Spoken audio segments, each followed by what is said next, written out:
आदाब, नमस्कार। मैं वसीम अख्तर, द लीडर हिंदी के लिए।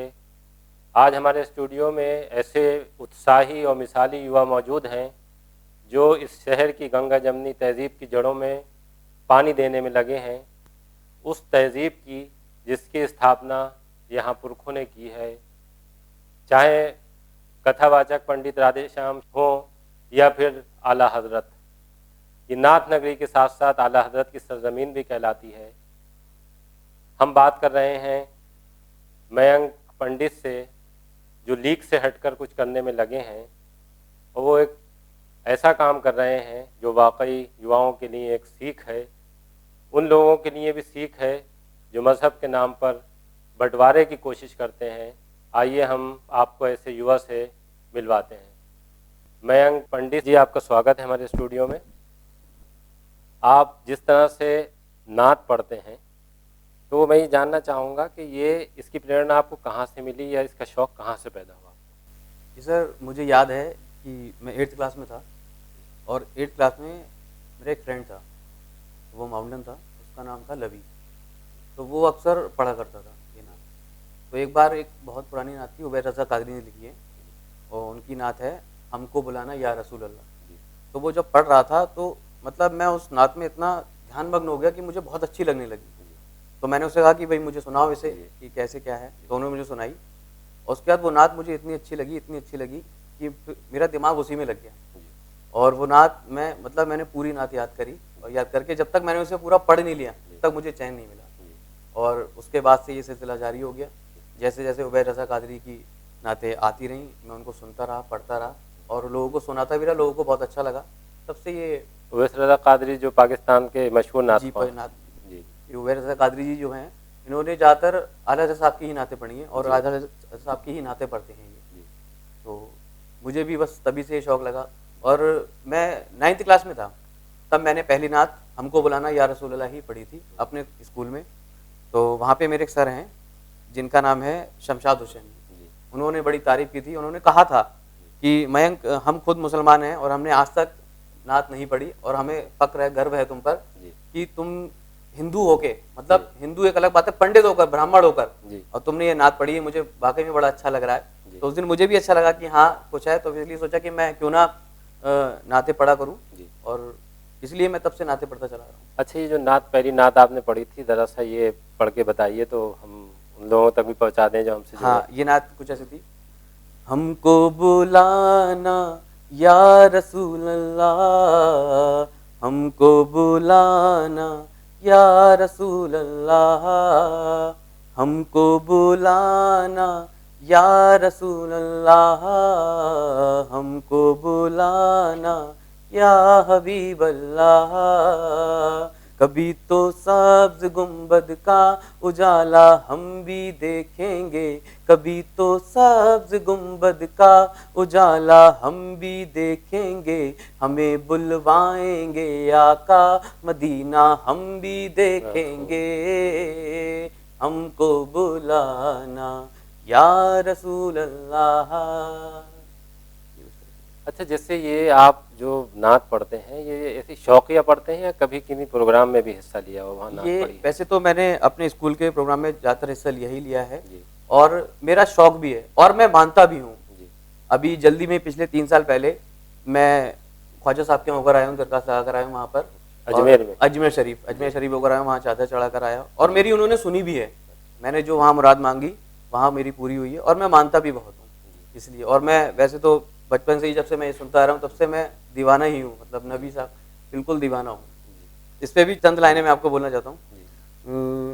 मैं तो आशिक हूँ नबी का, मैं तो आशिक हूँ नबी का, मैं तो आशिक हूँ नबी का, मैं तो आशिक हूँ नबी का, मैं तो आशिक हूँ नबी का, मैं तो आशिक हूँ नबी का, मैं तो आशिक हूँ नबी का, मैं तो आशिक हूँ नबी का।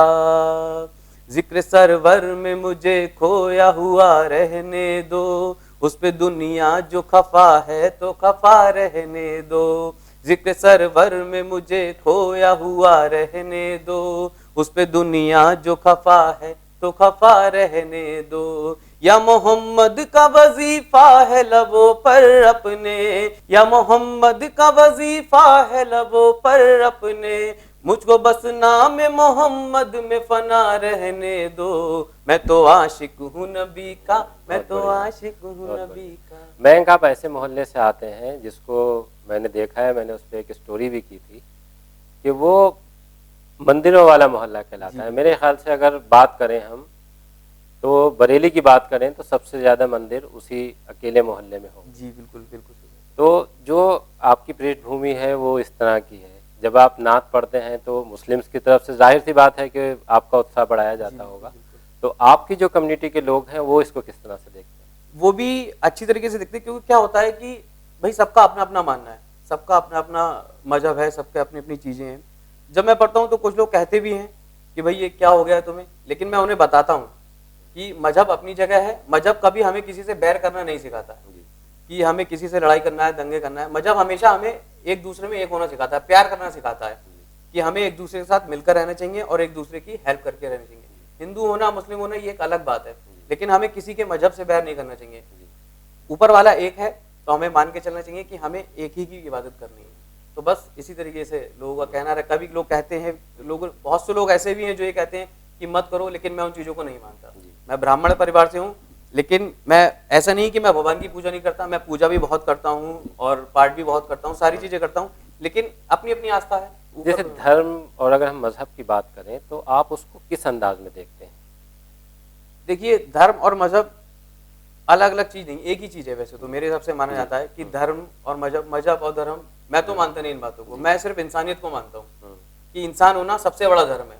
आप भगवत गीता पढ़ लें, आप कुरान पढ़ लें, दोनों में एक ही चीज़ लिखी है कि ऊपर वाला एक है और एक ही को मानना है।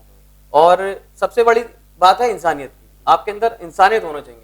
भाई हम जैसे आमतौर पर आप देख लें, जैसे कभी आज तो हम हिंदू मुस्लिम करते रहते हैं, लेकिन कभी क्या, जब हमें कभी किसी ब्लड की जरूरत पड़ती है, हम किसी हॉस्पिटल में एडमिट होते हैं और हमें ब्लड की जरूरत होती थी, वहां तो हम पूछते नहीं है कि ये हिंदू का है या ये मुसलमान का है।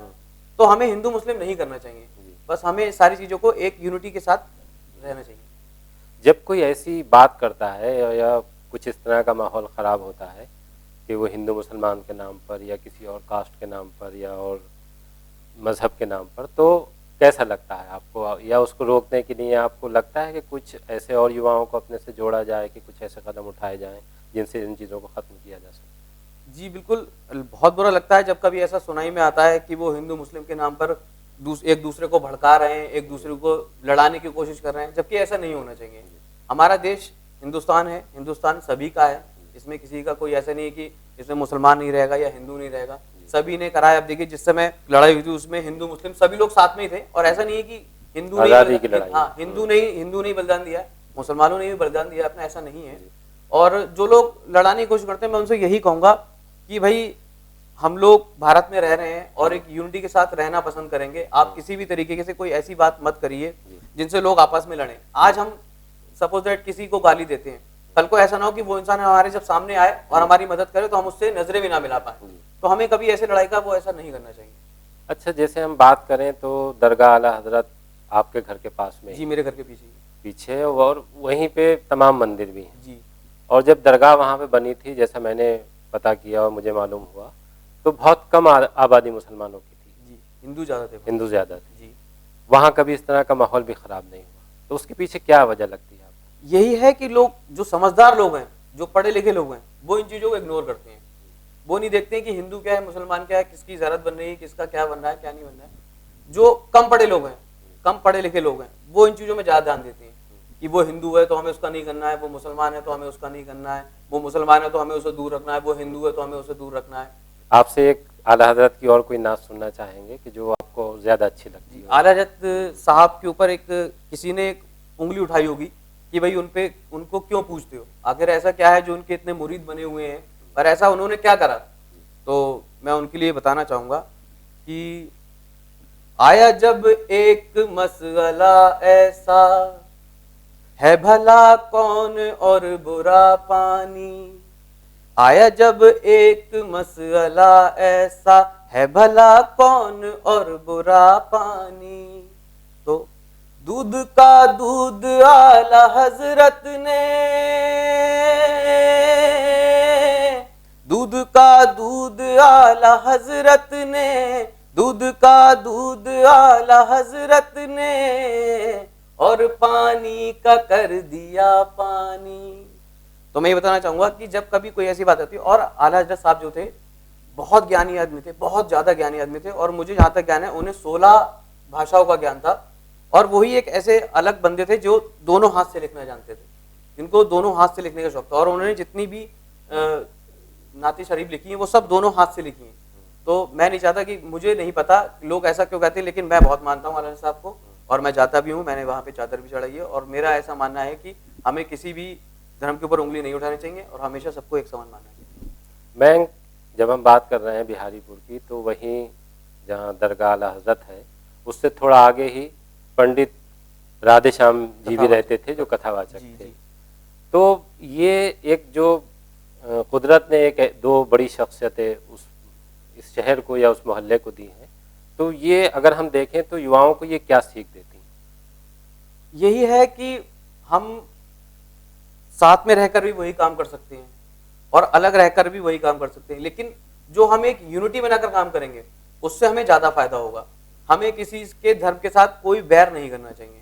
अब राधे श्याम कथावाचक जी थे, वो अपनी कथा पढ़ते थे। अब ऐसा तो नहीं कि वो कथा पढ़ने बैठे और इधर अजान हो तो वो अपनी कथा रोक दे, ऐसा भी होता है। कई बार ऐसा हुआ है कि मैंने देखा है कि हमारे मंदिर में जैसे पूजा शुरू हुई, ठीक है, तो उधर अजान का समय अलग कर दिया, और उधर अजान का समय है तो इधर हमने मंदिर का अपना समय अलग कर लिया। तो ऐसे यूनिटी बना के रहना चाहिए।